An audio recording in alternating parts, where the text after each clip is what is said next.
Baik, Assalamualaikum warahmatullahi wabarakatuh. Perkenalkan, nama saya Raffi Aryasuta dengan NIM 220414014, kelompok 2, 4IF.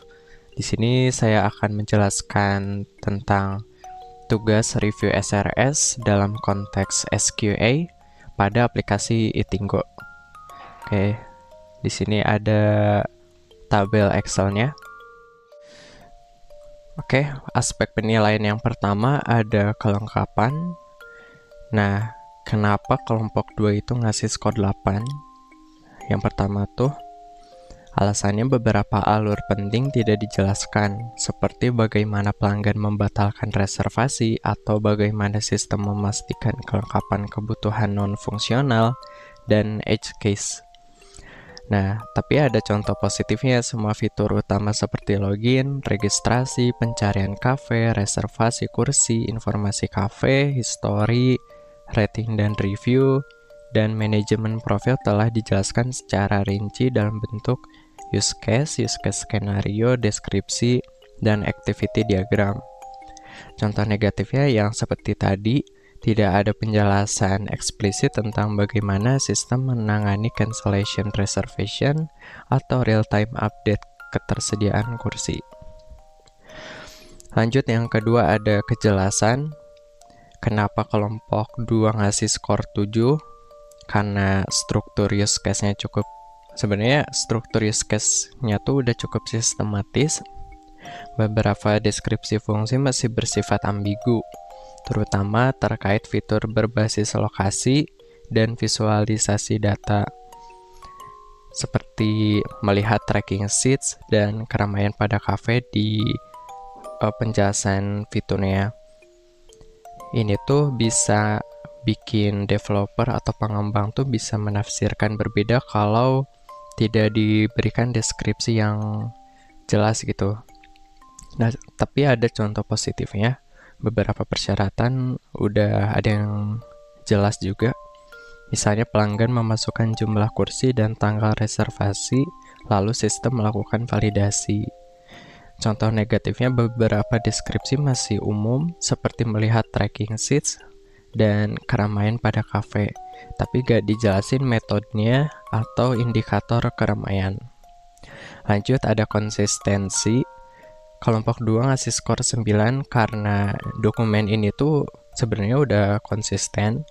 Masalahnya hanya ada pada penulisan, ada beberapa typo, dan itu beberapa aja sih. Contoh positifnya, tidak ditemukan konflik antara fitur login, registrasi, dan manajemen hak akses. Semua fitur sesuai dengan peran pengguna. Contoh negatifnya, ada sedikit inkonsistensi penulisan istilah. Ya, tadi kan typo ya. Kadang ditulisnya cafe, kadang cafe dengan spasi, itu human error. Lanjut, ada keterlacakan. Kelompok 2 ngasih skor 5 karena dokumen ini tuh tidak memungkinkan pelacakan baik dari kebutuhan ke stakeholder atau tujuan proyek. Misal, nggak dijelaskan dari mana munculnya kebutuhan melihat keramaian kafe. Itu tuh dari permintaan pengguna atau asumsi tim pengembang gitu. Contoh positifnya, fitur-fitur dikaitkan dengan aktor dan use case diagram, serta referensi ke Figma dan GitHub. Contoh negatifnya tuh ya nggak ada ID unik dari kebutuhan dan kaitan eksplisit ke hasil wawancara stakeholder. Jadi belum tahu gitu asal usulnya tuh ini tuh dari mana gitu. Next, ada verifiability. Kenapa kelompok 2 ngasih penilaian skor 6? Karena banyak persyaratan tidak dapat diverifikasi secara objektif karena tidak menyertakan metrik. Misalnya kurang dari 2 detik, update tiap 5 menit. Jadi kurang detail aja sih. Ini menghambat pengujian sistematis di tahap QA. Contoh positifnya, beberapa fitur dapat diuji, misalnya sistem menampilkan informasi kafe yang sesuai setelah pencarian. masih ada yang bisa diuji gitu. Tapi contoh negatifnya banyak persyaratan bersifat deskriptif umum seperti menampilkan informasi terkini tapi nggak ada kriteria pengujian yang jelas, misalnya format waktu, update, dan lain-lain. Mohon maaf, ada yang kelewat, yaitu di aspek penilaian prioritas. Nah, kenapa kelompok 2 ngasih skor 3? Karena dokumen ini tidak membedakan fitur inti dan fitur pendukung, padahal dalam pengembangan nyata, fitur seperti reservasi jelas lebih urgent daripada about page.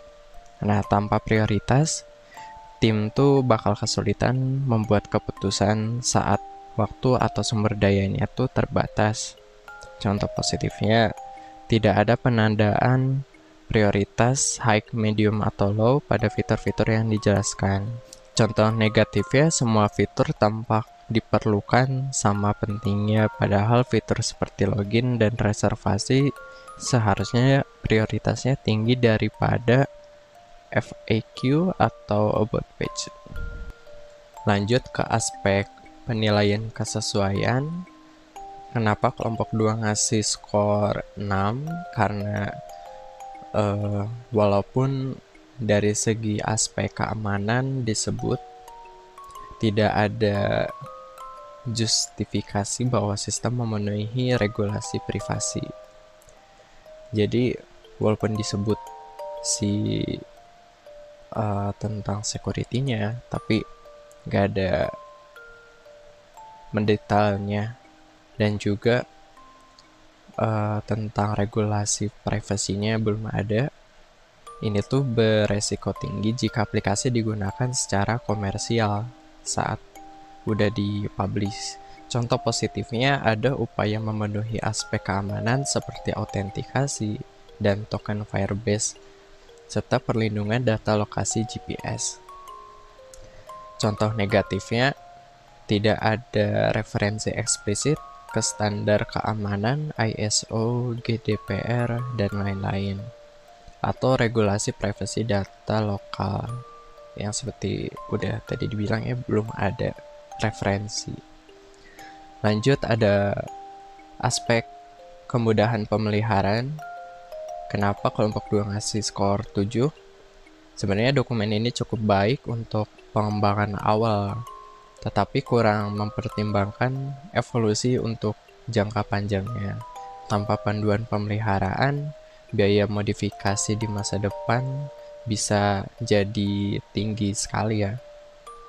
Contoh positifnya, arsitektur berbasis Firebase dan Kotlin itu udah bagus, memungkinkan skalabilitas, struktur fitur terpisah antara pelanggan dan karyawan, memudahkan modifikasi.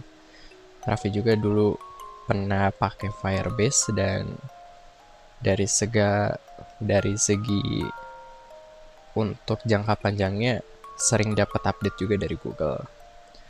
Contoh negatifnya, kameranya saya geser dulu. Tidak ada dokumentasi tentang rencana pembaruan versi, backward compatibility, atau panduan eksistensi fitur baru. Jadi di dokumentasinya tuh gak ada rencana pembaruan versi, jadi khusus versi yang sekarang aja yang di dokumentasi.